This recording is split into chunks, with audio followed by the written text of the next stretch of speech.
Ciao, welcome back to Geriatric Alpha Runt Productions. I'm your host, Garp, here across YouTube and all the major platforms of TikTok, Instagram, Facebook, all those ones. As I've mentioned to you before, we've got some of the kids helping me to optimize, looking for sponsors, trying to make this into something.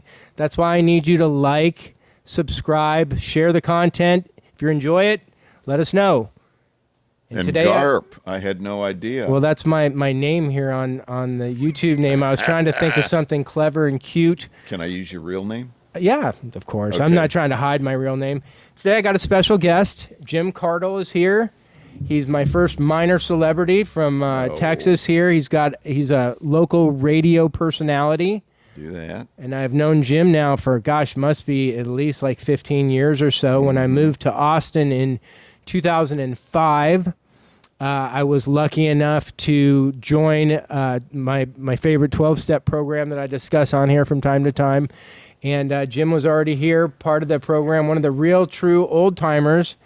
Time flies when you're having fun. I mean, we were young. We were both young when it was like... I always say when we met, Anthony wasn't gray. Yep, and I had the long brown hair. Yes. And, boy... It is crazy how time flies because, I mean, we're talking, moved here in 2005. It's almost 2026. I mean, 20 years, it's crazy how much can happen in 20 years. Jim, I mean, I don't, obviously, as always, what we're going to do is we're going to break up into certain parts. That way, if you don't find that there's a subject that you're interested in, you can feel free to pass on and go to the next one. We're going to talk about sobriety in this first part because that's the genesis of our relationship, and much like many of the other podcasts, this is episode 13 today. Wow, congratulations. Yeah, well, thank you. We're doing one a week. Well, it's funny that you would say that because I was afraid to almost say that because people being superstitious, they don't want to be 13 of anything. Yeah, a lot of great quarterbacks were 13. Tom Brady didn't seem to care much. Yes, exactly. So anyway, Jim, though, how long have you been sober, Jim? Just hit 29 years the other day. Amazing. Yeah, September. Yeah, and I'm coming up on 25 years, so that makes a lot of sense.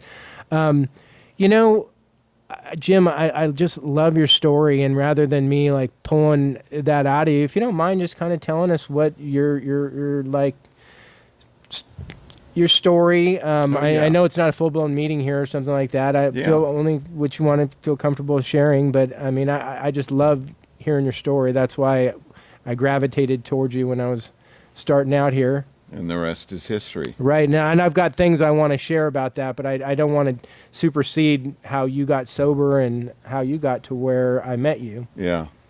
I'll give you the 5-minute version or maybe something like that. But it goes back, I don't know if a lot of folks will remember something like this, but I certainly do, back when, you know, we're all teenagers, and as George W. Bush used to say, when I was young and irresponsible, I was young and irresponsible. And kids will get into that stuff. I was in high school back in the 70s, and I remember distinctly looking back one fall night when all the guys and your buddies are out at the park playing football, and one of the guys had stolen one of their folks' bottle of hooch. Who knows what it was, and it was up in the woods, and we'd all run up there and sneak a sip here and there. And I remember distinctly it giving me a unique feeling where your body just feels like everything's at peace almost, until eventually it turns out that it's anything but that. And then fast forward through college at TCU, which I went through TCU in under 4 years. I was not ambitious, but wanting to get out and be a grown-up and do something successful. And looking back now, I think all of humankind has a desire to fill up an empty hole inside. I was at a business meeting this morning where somebody literally this morning said, where your best talent and the world's needs intersect, therein lies your purpose in life.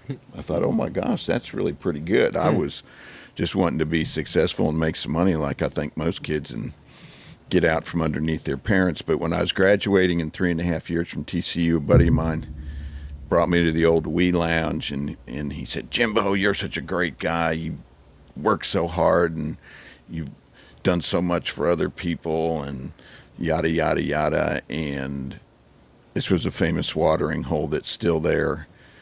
And he said, I'm going to do something special for you. I'm going to get you a shot. And I didn't have enough money going through school to really party or drink. Thanks to my folks, I learned some things the hard way that way. But he got me a shot of Johnny Walker Red, and I remember when that stuff hit my lips, it tasted like nothing else I've ever tasted. And again, had that feeling. And it's something that I just, having gone through a hair counseling way back, having moved back to D.C., which I'll get from D.C., which I'll get to in a second.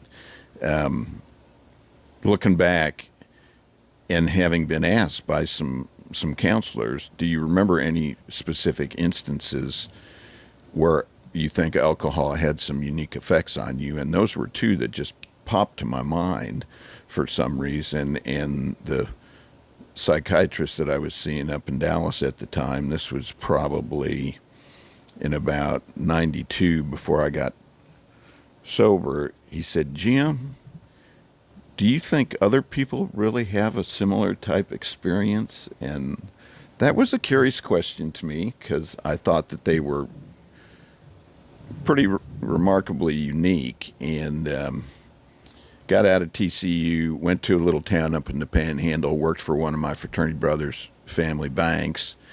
And then in 1984, something called the Reagan re-election came along, Ronald Reagan, and there was this group of 6 guys across Texas that nobody gave any chance of winning the election because they were running against some long-term Democrats, and they won, and they were called the Texas Six-Pack.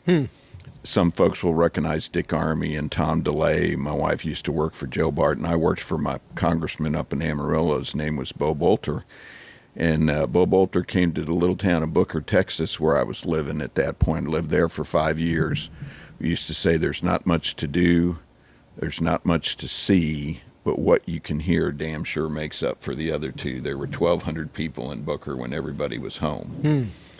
And didn't drink too much there, but worked for this bank president who was moving his way up through the Texas Bankers Association and the American Bankers Association, and I never made a loan in my life. I managed part of the bond portfolio, and we did some banking for Boone Pickens Cattle Company and some other luminaries like that. But I wrote speeches and traveled around in a small airplane with him and got to meet some politicians. So I told my local congressman at that time, Bo Bolter, I wanted to think about running for the State House, and about 2 months later, he offered me a job to go to Washington, D.C., which I did in late 1985. And as you know, things are different today than they were back then, but even back then, it was pretty incestuous, I think is a fair word to say. Good people, and I still to this day cringe because it was not my experience, and I'm still intimately involved in it today, but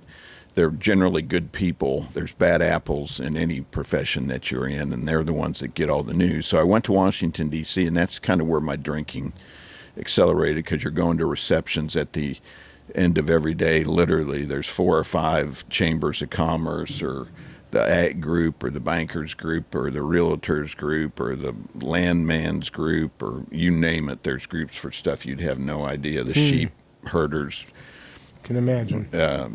Association, and met my wife there. We came back, moved to Dallas in 92, and as you and I have heard before, once a cucumber becomes a pickle, it can never be a cucumber again, and that's kind of where I was. So we got married, and like most folks in Washington, want to come back to Texas, move back, and a couple of years later, it was the point where I was sick and tired of being sick and tired. And it's one of my favorite analogies or sayings. yeah, thank goodness for my wife and her family. Ended up going to little treatment center, and the rest is history. But ever since then, I've continued to be involved in politics. And as I always say, if you stick around long enough and don't quit before the miracle happens, it's unbelievable how you can have your worst, what you think is the end of your life, the worst day of your life, turn into the best day of your life.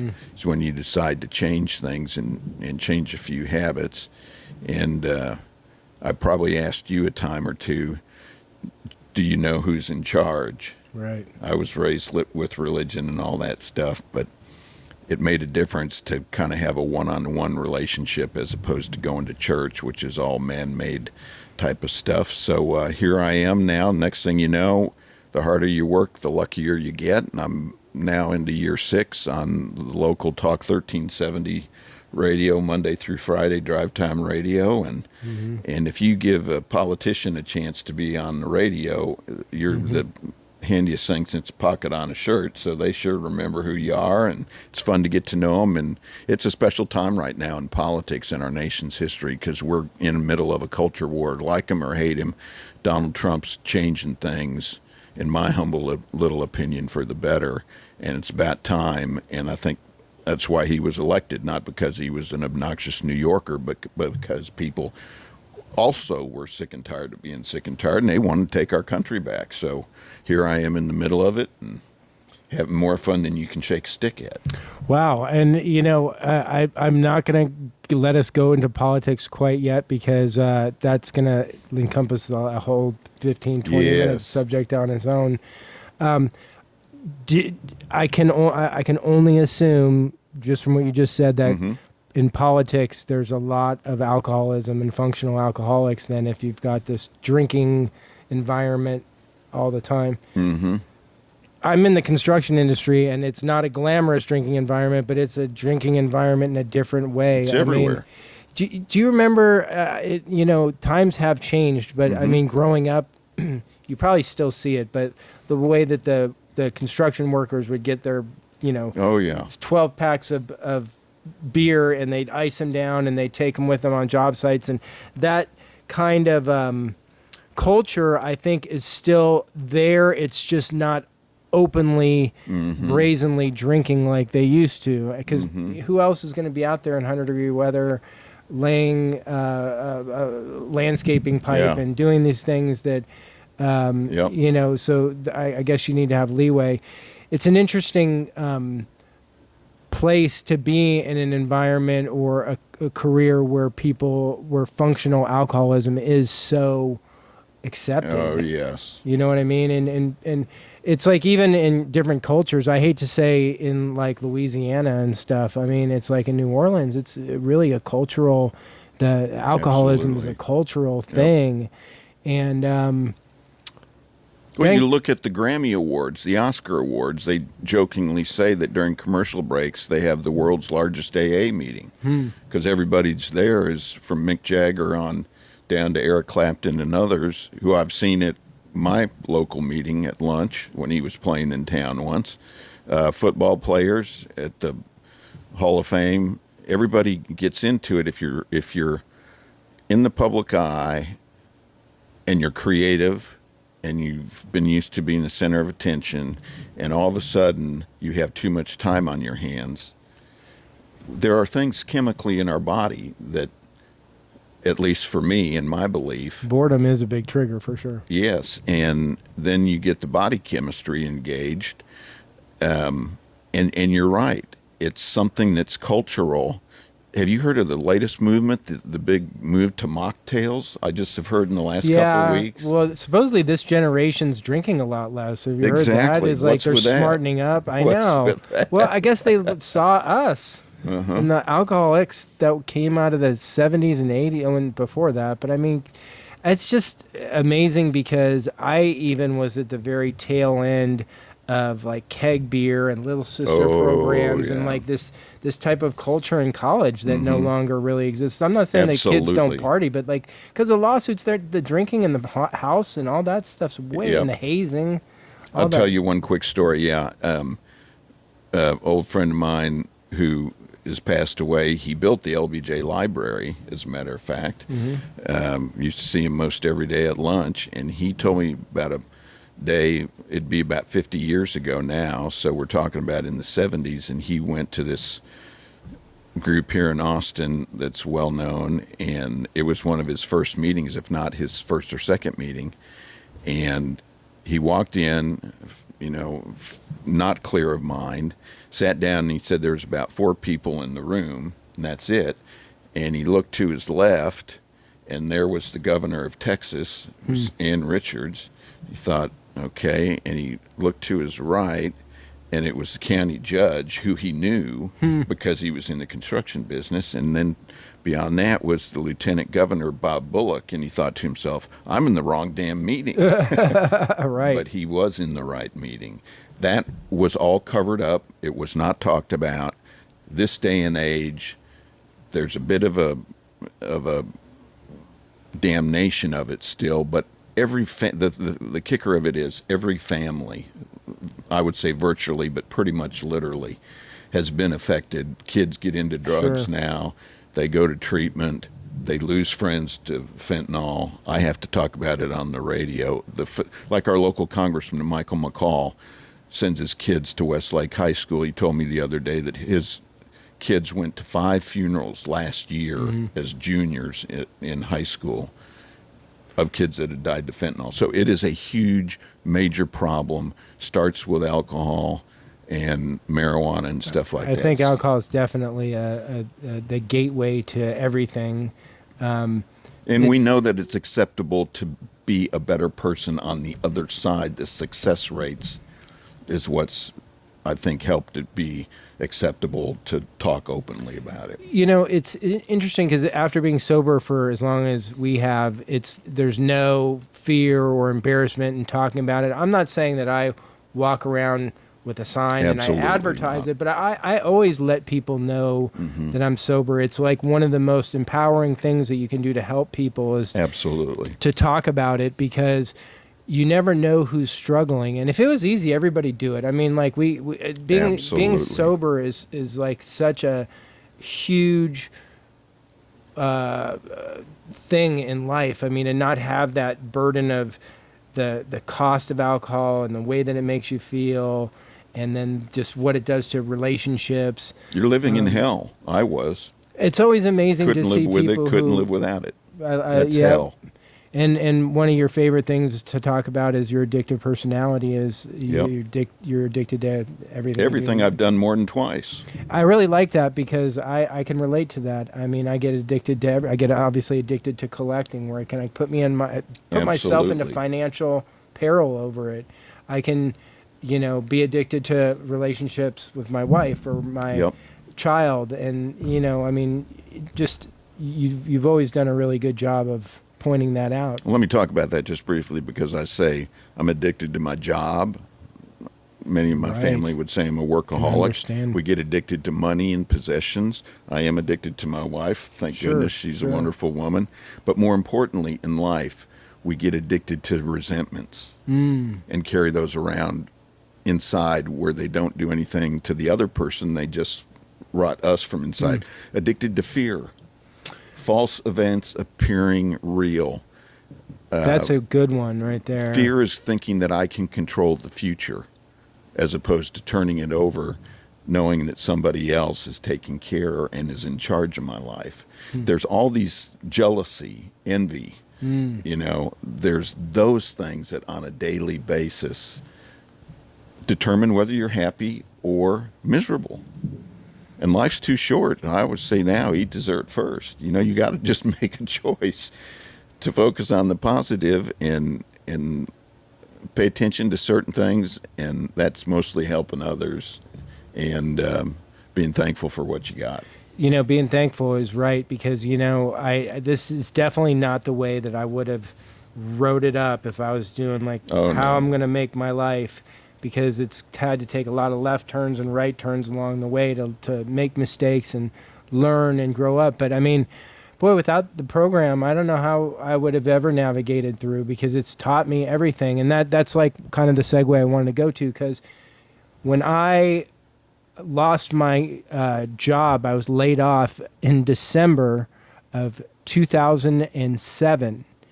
And I got a call from my boss on like December 14th, and it was a Friday, and I thought she was calling to, say, congratulations Here's on your another year. bonus. You did so great. Yeah. Oh, But she my said, word. Anthony, I'm really sorry. We're going to lay you off as of January 1st, 2008. Oh, my word. And I'm like, what? And I had a house in California and a house here.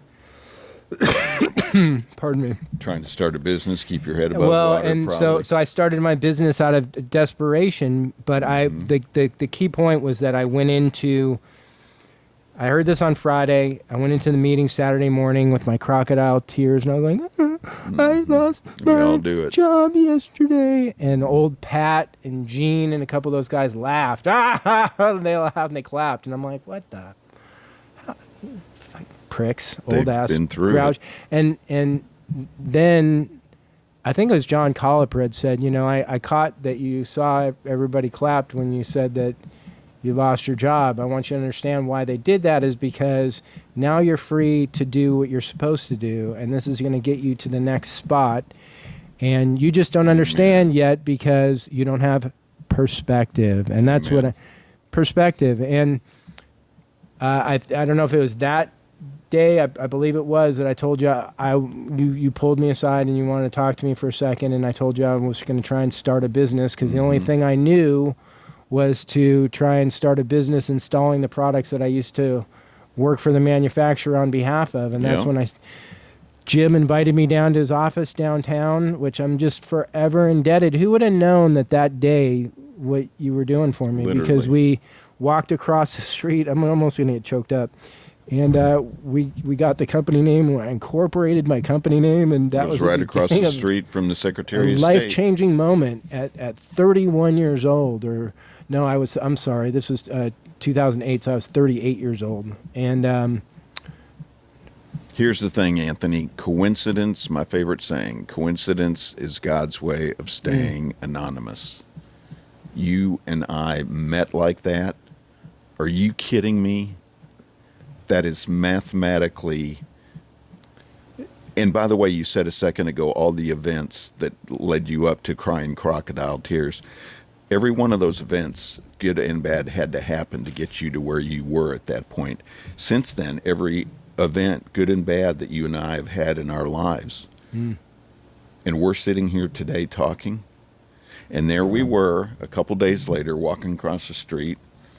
And now it's remarkable, this place you have right here, not to mention a wife and the kids. And right, and the growth. And I mean, I'm so appreciative for you being there and leading the way and being sober and walking the walk before me, because that's how it goes in everything. Exactly. A big part of my show is with these jiu-jitsu guys that I've developed friendships with, and I always talk about the upper belts and the guys that are leading by example and Yep. the ones that you follow. It's Absolutely. like it's because they're not just talking the shit, they're practicing and they're competing and they're doing these things that are hard. And another important thing, the people that they're talking to or that they're being examples to, and this is one thing, I thought I knew everything. It took a real man to drink. We pull ourselves up by our bootstraps. You can do anything you want in America. Until I was broken, I wasn't teachable.